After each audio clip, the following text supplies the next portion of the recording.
May 26, 2026 MS4 meeting. If we could all stand for the pledge. I pledge allegiance to the flag of the United States of America and to the republic for which it stands, one nation, under God, indivisible, with liberty and justice for all.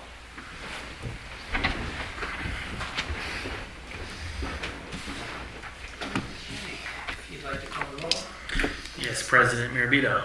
Here. Vice President Bullsnake is excused. Secretary Premonition. Here. Treasurer Schanenberger. Here. And Member Hanks is excused. Solicitor, it'll be Solicitor Gibson. Luke Gibson. Present. And Engineer Madison. Present. And Manager Flynn is present.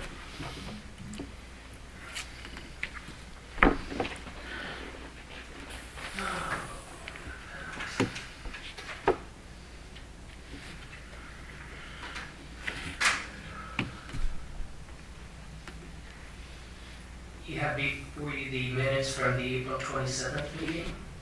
Unless there's any changes or corrections, I'll entertain a motion to approve. Motion. Motion by Brian. Is there a second? Second. Second by Pam. All those in favor signify by saying aye. Aye. Opposed? Motion carries. Announcements? None. Public comment?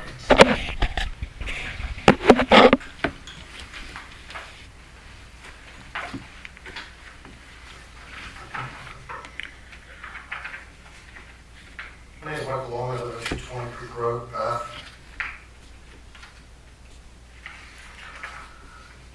Good evening. I was first wanted to see if you guys have a legal position on West Chester First PASSHE. Yeah, the attorney will be addressing that under his section. Okay.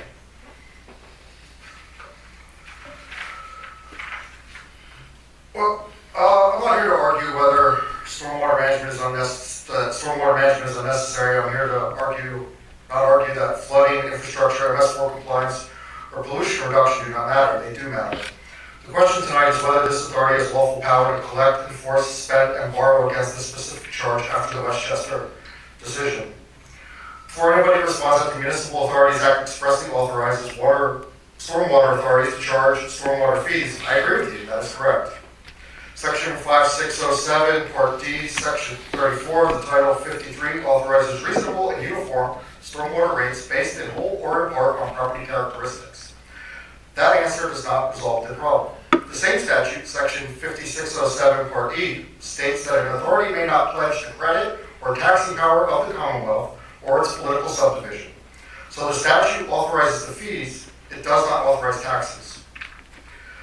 Pennsylvania describes municipal authorities as a way to finance and operate public works without tapping the general taxing powers of the municipality. If this charge is a tax in substance, authority status does not solve the problem, it creates the problem. Pennsylvania tax cases also look to substance over form. A court is unlikely to accept a reading in which the same public stormwater charge becomes valid merely because the invoice is sent by an authority rather than the borough. If BBSA's legal position is that West Chester does not apply because Bath uses an authority, then I ask this: could West Chester Borough create a stormwater authority tomorrow, transfer the same program into it, and bill West Chester University again for the same charge the Supreme Court just classified as a tax? If the answer is no, then BBSA must identify the legal principle that prevents West Chester from doing that, explain why the same principle does not apply to Bath. If the answer is yes, then BBSA is saying the Supreme Court decision can be defeated by paperwork in a separate corporation. I do not believe the Supreme Court justices would view kindly upon that. BBSA defines the stormwater system as a public system. They impose the charge on every developed parcel connected with, used by, served by, or benefited by the system, directly or indirectly. Bath Stormwater Authority bills annually. The bill is due by May 31st. Non-payment triggers a 10% penalty. The charge can be liened and collected through the Municipal Claims and Tax Liens Act, with collection costs, attorney fees, and fascist enforcement. BBSA rules only disclaim warranties and damages. That does not look like a voluntary customer relationship. It looks like and reads like compulsory public financing. BBSA's credit and appeals manual requires application review, BBSA discretion, possible escrow, inspections, account current status, and BBSA access rights. This is regulatory administration. It's not a voluntary fee for service. A credit program is not consent. It is a regulatory discount system instead of a mandatory charge. Salzman and Hughes publicly presented municipal authorities as the recommended approach for stormwater fees in Bath on June 24th, 2024. The same firm signed an amicus brief in support of the appellant in West Chester on behalf of the Pennsylvania Municipal Authorities Association and others in July 2023. That amicus argued that reasonable stormwater charges based on impervious surface and supporting regulatory programs should be classified as fees. That argument did not prevail in the Supreme Court. So if the post-West Chester answer is still obvious, BBSA should publish it. If the answer is not ready, then they should stop enforcement and stop borrowing until it is. The financial exposure is not theoretical. BBSA's own 2025 Treasury Report shows that the MS4 fee-based collection of $246,896.68 with another $1,952 in penalties for a total of $248,848.68. For April of this year, they show an additional $160,857.68. That brings the documented principal refund exposure to $409,706.36 through April 30th, 2026. Before May collections, before lien costs, before collection costs, before attorney fees, and before interest. Pennsylvania published 2026 interest rate for all overpayments is 5% annually. At a 5% simple annual interest rate, $409,000 produces another $20,485.32 in annualized interest exposure, before again any penalties, lien costs, or attorney fees that may have not been added. BBSA is also moving toward major debt and capital spending. Budgets carrying $1.25 million in long-term debt proceedings, $1 million for major construction, $250,000 for capital equipment. That's been revised since then to, as of the May 11th, 2026, Borough Council introduced ordinance number 26743, authorizing them to issue up to approximately $1.045 million in debt, with the borough guaranteeing repayment through its full faith, credit, and taxing power. Under a Local Government Unit Debt Act, self-liquidating debt requires certified revenue projections and bond counsel treatment of pledged revenues. If the pledged revenue is legally disputed after West Chester, that is exactly why the debt should pause. BBSA is asking taxpayers to accept three things at once. First, that this is not a tax. Second, that the money can still be collected and enforced like a tax.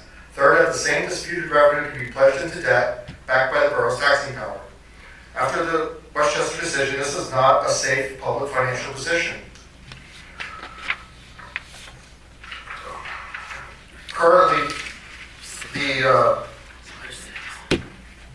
if this would be considered a tax, or has been declared a tax by the Supreme Court, that would open all of this to financial refunds under the Refund Act. And if you have to pay back annualized interest, that cost, because all that money is basically, well, not all of it, but a good portion has been already spent, that would leave you guys in a position owing more money than you have in assets or revenue, well, revenue per se. Okay, Michael, your 5-minute session was 2 minutes ago. Okay.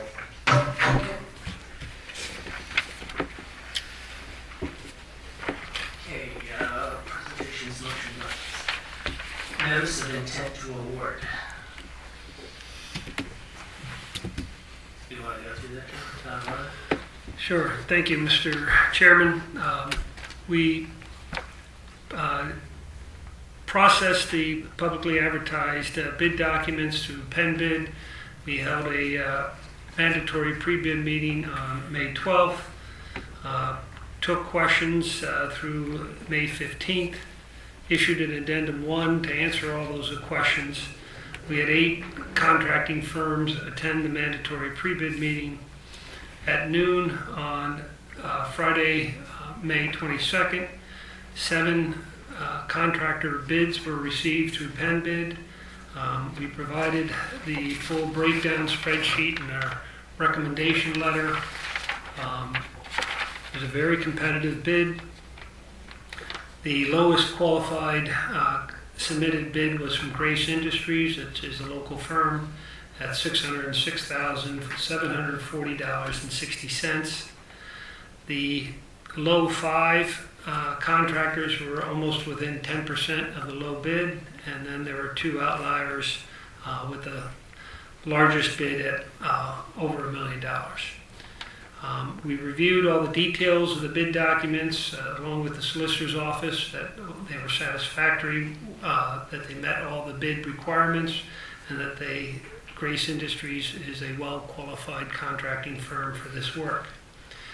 It is our recommendation that upon review of the bid documents to the satisfaction of the authority solicitor, and we got his okay, Bath Borough Stormwater Authority moved to issue notice of intent to award to Gracie Industries, Inc. in the amount of $606,740.60, pending review by Penvest and project loan closing.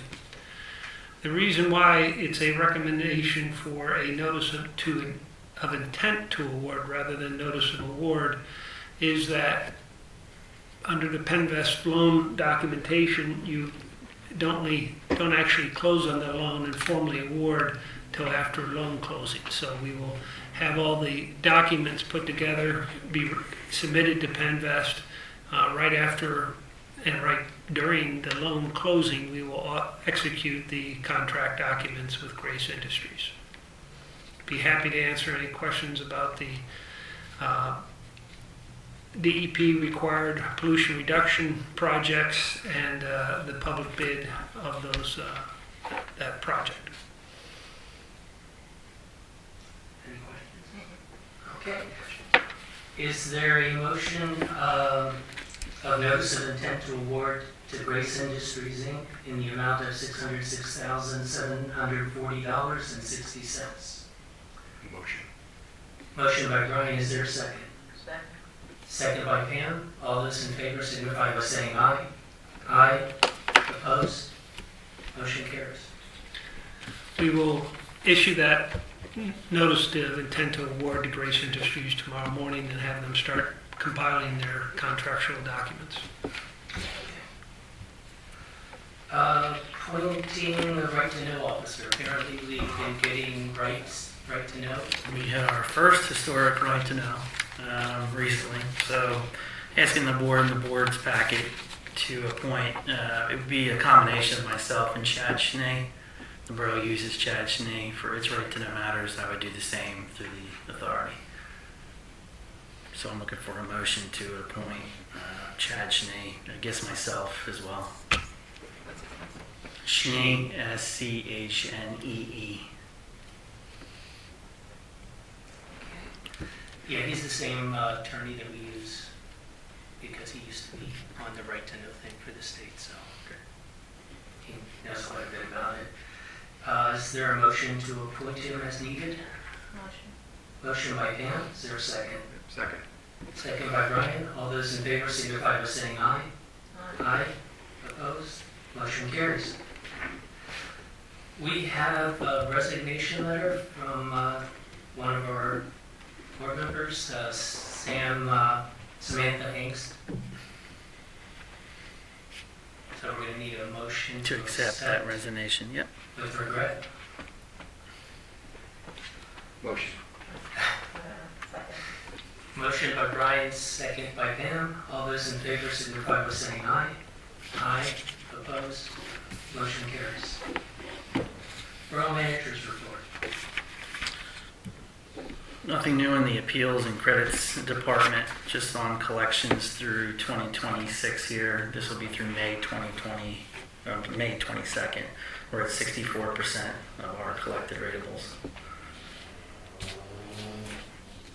Which is the same as last year. I think so. Same time this time last year. Mm-hmm. Okay. Any questions for Brad on that? Okay, solicitor's report. Thank you, Mr. Chair. As I think you've probably all heard by now, the Pennsylvania Supreme Court recently, on April 30th, issued its... I'm sorry. It's all right. How's that? Thank you. So the Pennsylvania Supreme Court issued its long-awaited decision in the Borough of West Chester stormwater case. In that case, the Supreme Court determined that the Borough of West Chester's stormwater program constituted a tax rather than a fee, and because the state system of higher education is a tax-exempt entity, they were exempt from paying that tax. Now, obviously, the question is what are the implications for that decision on our stormwater authority here. And under the Municipal Authorities Act, municipal authorities such as this board has a specific authority to impose a stormwater fee. That's notably different from a borough, which is, if you remember back to when we started this program, that's the reason we're here, right? Because a borough does not have the specific authority to impose those fees on property owners, in contrast to a municipal authority, which does. So what that case says is that the way the Borough of West Chester had administered its program, the way they were collecting their fees, and the way they were using the funds, that constituted a tax. So we're taking a hard look at everything we're doing here to make sure that the Bath Stormwater Authority is in compliance with sort of the precepts that the Supreme Court set out for the tax versus fee distinction. But nevertheless, as I mentioned, the municipal authority has that specific authorization, which is different from a borough under the law. So at this point, we're not recommending any specific changes to the way the fee is being collected. I'm happy to take any questions. Board members? Okay. Thank you. It's bullshit. It is what it is. You know it is too. You guys need an independent counsel to review that, independent law firm, because they have a financial stake in keeping these authorities active as a fee-based system. You have to say your part. He said his, and we're making our decisions on what we feel is in the best interest. Yeah, that's what got us here. Yeah, which is paying for a bill that needs to be paid for. That's what got us here. Right, I never said it shouldn't be paid. You're just doing it the wrong way. Mm-hmm. Should tax the hell out of our residents, right? Well, that's what's going to have to happen, unfortunately. No, that's your opinion. Okay, I'm pretty sure it's the Supreme Court's opinion. Did you need an executive session? No, that was a placeholder. Nope. Engineers report. Okay. Thank you, Mr. Chairman. Just on the whole PRP project, we had a follow-up call with Penvest this afternoon, now that the bids were open. The bids came in lower than we had estimated for the loan application. And now that we actually have bids, the contingency would be much less. At the time we applied for the loan, contingency was at 20%. We will be closing with a lower amount on June 6th, and all our documents will be into Penvest by, July 6th. All our documents will be into Penvest by June 15th. It is likely we will close on a total loan amount closer to $800,000 rather than $1,045,000. Round numbers. Over the next 2 weeks, we'll have all those numbers worked out, and you'll be copied, and the authority and the authority manager will be copied on our submissions to Penvest by June 15th. In terms of the rest of the program, we're on schedule to close on the loan on July 6th, execute contracts with the lowest qualified contractor at the same date, hopefully start construction by the end of July, and have the majority of the construction completed by the end of August, catch the fall growing season to stabilize all the earth disturbance, and it is likely that we'll be substantially complete by October 31st.